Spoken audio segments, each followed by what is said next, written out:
Good morning all, and thank you for coming along to this session. My name is Lucy Watts, and today I wanted to share with you the key aspects of my personal leadership style and how I have both grown and applied these while being the Reach site lead for Brisbane.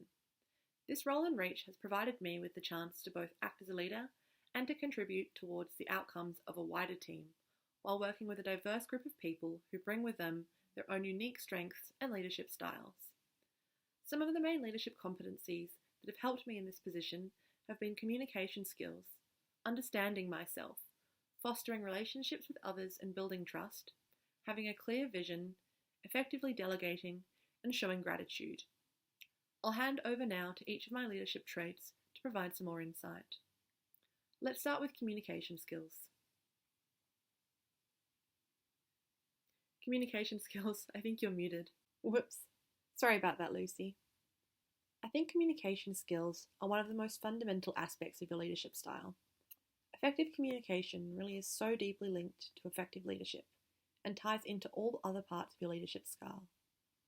This spans not just how you share information with others, tailoring communication to suit a diverse team of people with a variety of different communication styles, but also involves listening and facilitating others to share their ideas. As a Reach site lead, you have used communication skills to engage people in both virtual and in-person environments, to articulate a vision to the team, seek other people's opinions, and work collaboratively with a group, listening to and encouraging other people's voices and ideas. I'll now hand over to understanding myself. Thanks, communication skills. Understanding yourself is really about looking inwards and having self-awareness. When you started as a Reach site lead, you took the opportunity to reflect on your strengths and weaknesses and made a conscious effort to improve in your areas of weakness to be a more well-rounded leader. In doing this, you identified that delegating effectively was something you needed to improve on. Previously, you've taken on too many tasks yourself, wanting to get things done quickly and not wanting to look lazy. However, that is not an effective strategy in a team. Delegating not only helps the team to function effectively, but empowers your teammates, giving them the chance to take on meaningful tasks and grow their own teamwork and leadership skills. Throughout the year as the Reach site lead, you have focused on delegation, sharing tasks and responsibilities within your team, and seeking help needed from your teammates so that you can effectively use your time for tasks that will benefit your team. You've already noticed a huge improvement in how quickly the team can plan a Reach event and put it on. I'll pass over to relationships and trust now to share with you. Thanks, understanding myself. Interestingly, self-awareness ties in closely to building relationships and trust with others. Through understanding yourself, you took stock of your strengths and weaknesses. But knowing that everyone has strengths and weaknesses, and learning to understand and to support others with theirs, is an important part of leadership, and the key to fostering relationships and trust. You've taken the time while being Reach site lead to get to know your team. Some of your teammates like to speak up in meetings and share when they have help needed, while others would prefer to come to you for one-on-one discussions after meetings.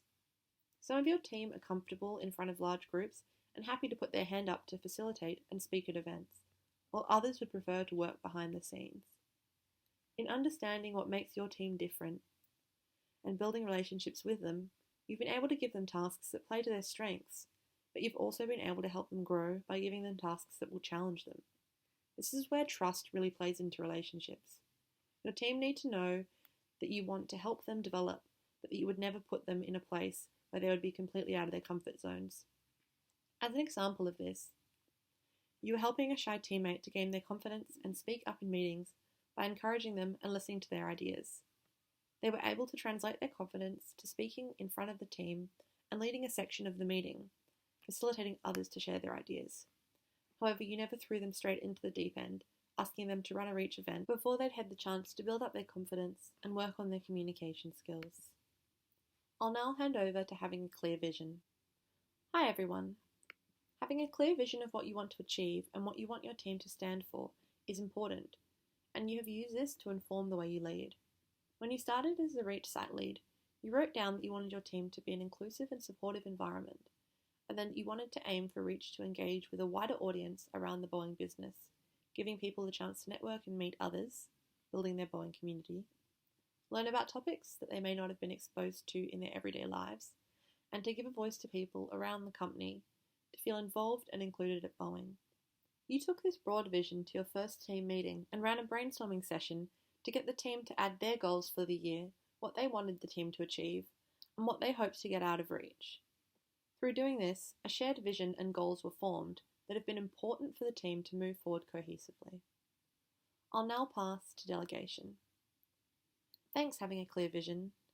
I think self-awareness pretty much covered it all. You can take the mic now, gratitude. Thanks for passing the baton, delegation. Gratitude is an important part of your leadership style and something you've made an effort to focus on, particularly as Reach is a volunteer group.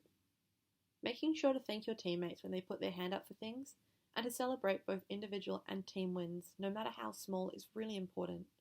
Your team are giving their time outside of work because they believe in Reach and the team vision, and you are a good leader when you thank your team and show sincere gratitude for their efforts.